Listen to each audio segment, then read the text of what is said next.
What it do, comic babies? I'm Bunkmaster B, and it's still spooky month. So, we're talking here about some of my favorite spooky books, and again, the ones that don't necessarily show up on every list here. I've got kind of a weird horror sensibility where I really like more of sort of a spooky atmospheric horror than sort of outright visceral or anything like that. Which brings me to one of the series I've been yelling about for years, and I think is one of the best horror hidden gems. And how this thing is still a hidden gem, I have no idea, because this is a Gail Simone book. This is a Gail Simone book that's a creator-owned property, or at least it is somewhat. It's a Vertigo title, so that's a little nebulous. And of course, you saw the title. I'm talking here about Clean Room. So this was a title that Gail Simone launched with Vertigo back in late 2015. So it's Gail Simone, John Davis Hunt. He recently worked on Shadow Man for Valiant with Cullen Bunn. And it does body horror and cult horror and does a lot of things here. Like, this is about as far as sort of like visceral horror I really go to with the body horror stuff. But there's so much stuff happening around that, which is what really attracts me to this.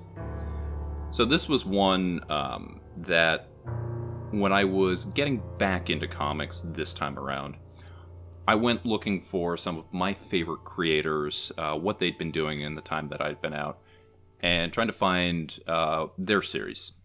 And I'm always going to look for the stuff that they've done that's creator-owned, because I always want to see when the shackles are off, when someone can just kind of do what they want, where do they go with it?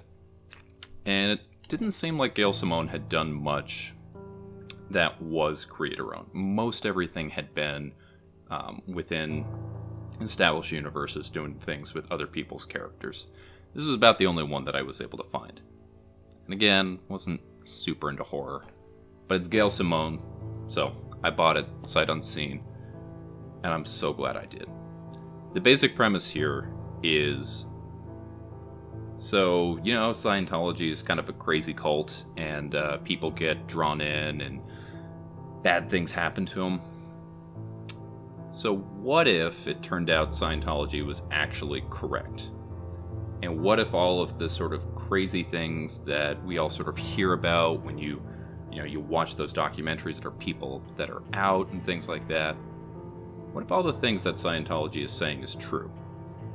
What if this crazy cult that seems super harmful to the people that get in and have very, very high profile members that get in, we're talking acting types and just, very sort of behind closed curtains. What if they actually are privy to the hidden truths of the universe, and they are the ones that are actually protecting us from unseen forces? It sounds weird. It's weird. It's got some of the creepiest images you will see in a comic. Let's check them out. So before we actually look at the first issue specifically, I want to show you the kind of critical acclaim that this book has. And not from, sort of the normal review sites. You're not going to see AIPT. You're not going to see IGN reviews on here. What you're going to see is a lot of your favorite horror writers as the pull quotes on every single issue. We start off with Scott Snyder. I don't need to tell you what Scott Snyder's done, but very famously, helped incorporate horror into Batman in his seminal run, American Vampire, Witches, big horror writer. That's not big enough for you then, huh? Well, how about this Joe Hill guy? Yep, Joe Hill loves this book. There's a comicosity, whatever. Ian Rankin, an actual novel writer. Marjorie Liu from Monstrous. I mean, what we get is time and time again on all of these. Nancy Collins, famous for her Swamp Thing, which just got an omnibus. time and time again, we're getting real people willing to put their name and their reputation on how good this series is. Now, I'm nowhere near the level of any of those people. My name on something doesn't mean anything. But I also would like to tell you how good this series is. So we start out in Germany, and things, are starting out fine for this family. Coming back from church, family's going, little girl's holding a bear, and there's a delivery truck driver who is, it's not particularly well. And he intentionally tries to hit this little girl. And at the time that she is being hit, she sees the truck as this monstrous entity. Now, I would not be showing you this if the little girl did not survive. But she, not surprisingly, is going to be a very important character throughout this. Maybe even the most important. So that kind of sets the background. We then get our main character, who, and this is a trigger warning for self-harm, her boyfriend, after joining the group that was basically the stand-in for Scientology, killed himself, and she decides that she doesn't want to be anymore. She is admitted to a psychiatric hospital, and from there she decides, you know what?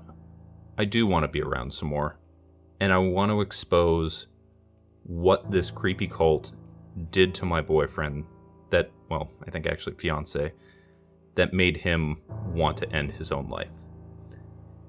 And in her exposure, being around him and everything else, she starts to see things differently. This is her fiance. Astrid Muller is the character we saw at the beginning. She is the leader of the Scientology stand-in. And she begins researching. She's a small-town journalist.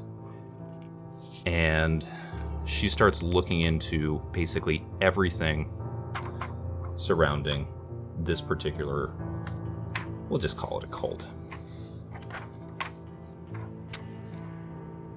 And the more she gets involved, and the more digging she does, the more she finds that there may actually be something to this lunacy. So she's going out here. She's giving the runaround. Miss Muller doesn't see people. We see the bear from the beginning. It's all sort of this museum. And we start to see through this that people are not always what they seem. There are alien entities that are here to try and harm us. And Astrid Muller and her organization are the things between us and them that help keep us safe. Now, this is not to say that they're the good guys. There is a lot of bad things that they do. But it's a really interesting look at sort of this idea of what if Scientology was right, and what if they were trying to protect us. There's really nothing else like it, and I would love for you to check this one out. So that's it. That is Clean Room. I've been really careful on this one because I adore this series. I want as many people to read this one as possible. So I'm not going to go too much in. I wanted to show you guys issue 6 so much. That build up, the end of that one, so creepy. So well done. That is my kind of horror. But I want you guys to experience that yourself.